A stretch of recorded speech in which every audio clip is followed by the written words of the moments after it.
foi a sua libertação da pornografia? Lenta e gradual ou rápida? Fica comigo porque eu vou falar sobre isso.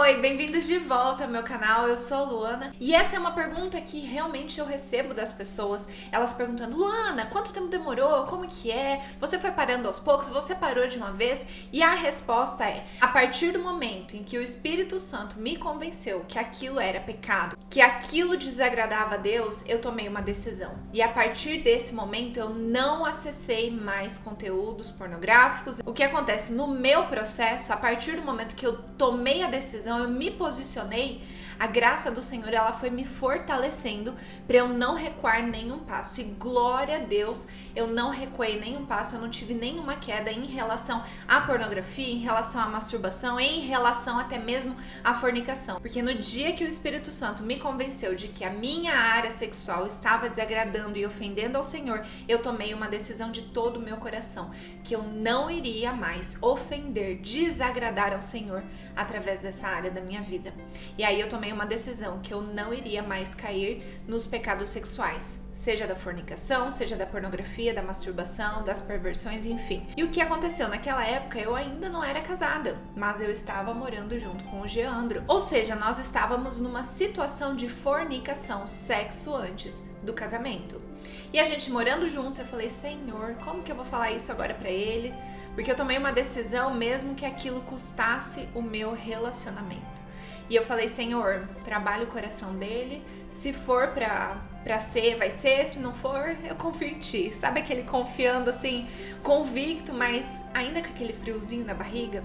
E aí eu demorei 2 dias pra conversar com o Geandro, e aí no momento que eu sentei pra conversar com o Geandro, o Senhor, ele já tava fazendo a obra no coração dele, ele entrou junto no propósito comigo, a gente entrou juntos, já naquele momento a gente confessou os nossos pecados da área sexual, a gente já colocou tudo às claras, e a partir daquele momento o Senhor, ele foi construindo no nosso relacionamento, que ainda não era o casamento, mas ele já foi construindo esse ambiente de confessar pecados, de confessar a tentação pra depois não confessar pecado, pra gente ter esse ambiente de diálogo, de fortalecer, de orar um pelo outro.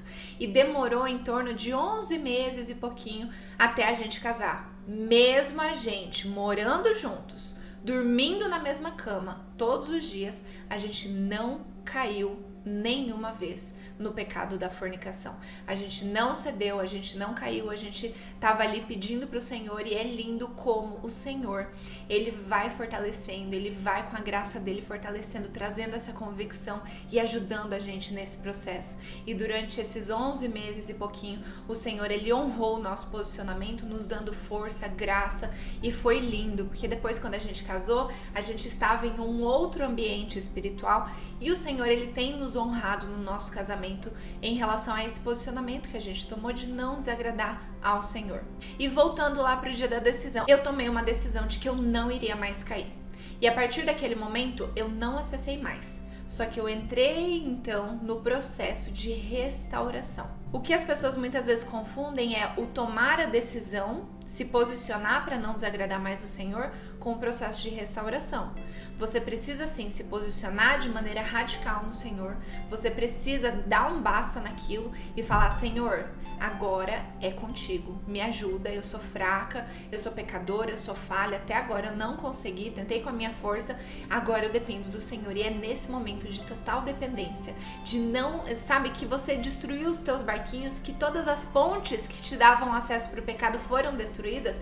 É nesse momento que o Senhor, ele vai fazendo a obra e o milagre dele de te fortalecer. E então, a partir desse momento, é que você entra no processo de ser restaurado das consequências do pecado que você estava cometendo até então. E sim, a partir daquele momento, por mais que eu não acessasse, eu ainda tinha batalhas na minha mente, eu ainda era muito tentada. E o que aconteceu? Por mais que eu não cedesse, por mais que eu não alimentasse mais a minha carne em relação ao pecado sexual, o processo de restauração não vai ser do dia para a noite, que você vai ser restaurado, que a sua mente vai ser purificada, que o seu coração, que você não vai ter mais vontade, que você não vai ser mais tentado. Não é assim.